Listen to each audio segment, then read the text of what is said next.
Hey there riders, Motojourno Chris here today, and I wanted to have a quick chat about tyres. This is going to be a really quick one, but we've got the Yamaha R3 and this is actually fitted with the Alpha 14 tyres from Dunlop that I tested this bike on at the launch. And the interesting thing about this is, in my opinion, these are a super sticky kind of race track, really sporty inspired tyre. And the level of grip these offer for going through the twisties is insane. They are such a nice tyre.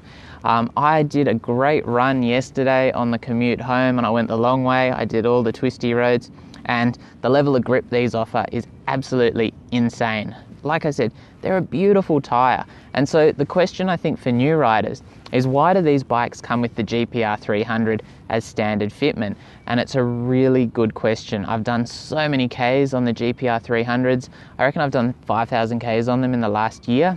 A lot of the new models, the new Lambs models that come out have those fitted. And even though I love the level of grip on offer for these, because going through the twisties, man, this thing was just glued to the ground. It was beautiful, it was so nice.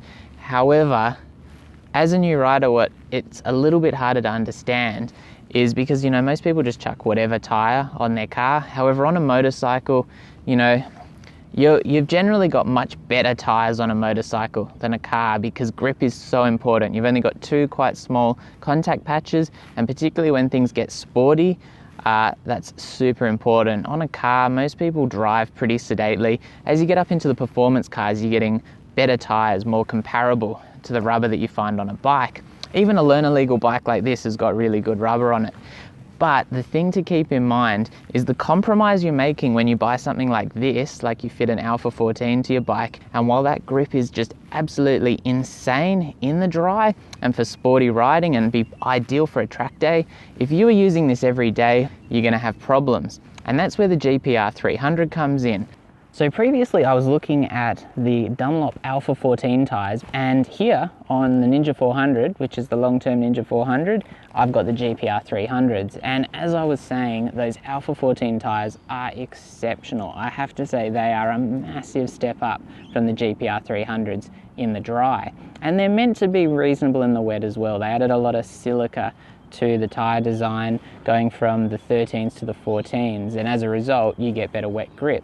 However, on the GPR-300s, you're getting way more tread, which means way more water dispersion in really wet conditions. And what that does is it adds, you know, a bit more confidence, less chance of aquaplaning. It does a whole heap of really good stuff for an everyday rider who's kind of, you know, like out in the rain, obviously in the dry as well. Now, the other really big benefit of these GPR-300s is the simple fact that these are a commuting tyre, and a commuting tyre is going to be really, really good on wear. One of the things about the Alpha 14 tyres is because they've got such good grip, they're a much softer compound. They do have a multiple compound design, particularly on the rear, which helps ensure that they don't wear too quickly. However, the softer a tyre is, the quicker it wears and the better the grip. And so you've got to compromise on that, because if you're a commuter and you're doing a lot of, say, highway miles, you'll wear out those rear tyres super, super quickly because they'll square off and the bike won't handle properly, and then you'll need to buy a new tyre. Whereas what you can do is you can go for something like the GPR-300, which is going to last way, way longer. You don't get quite the same grip. Wet weather performance in these is pretty good, and you'll have a tyre which is going to last, you know, it should last 10, 15,000 kilometers if you're keeping the tyre pressures at the right point, and depending of course on your riding habits. You know, the crazier you ride, the quicker they'll wear. And as I said before, if you're riding a heap on the freeway, that's when you'll square tyres off, and in probably much rarer circumstances you might find that you wear one side of the tyre much more than you wear the other, or you could just find that you're just wearing straight through the tread if you're really sportily riding, particularly on something like the Alpha 14, where being so much softer, you lose a lot more of the tyre surface in your general riding. Something like this, I mean, we've got over 5,000 Ks on these tyres and they look practically like new. It would be interesting to see how this bike handles with something offering a heap more grip. However, I think as an everyday tyre, this is really good.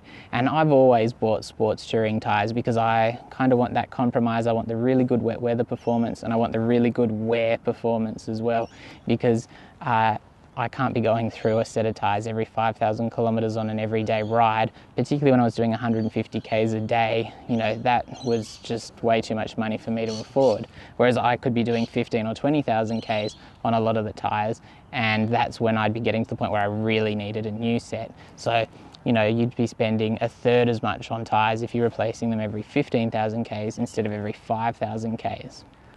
So as I said, there's not really a wrong option.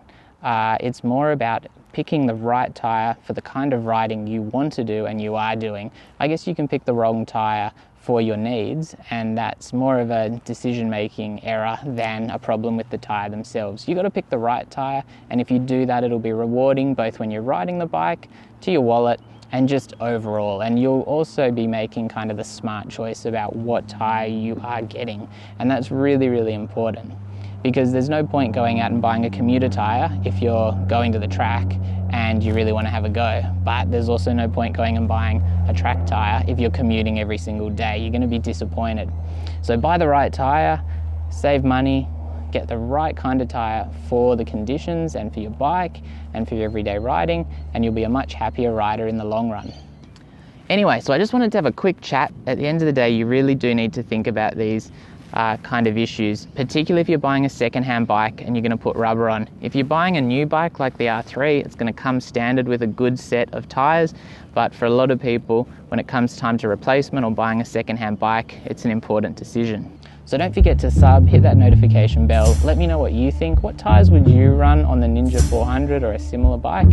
Or what are you running on your larger bike? Let me know and I'll be back soon. Stay safe out there.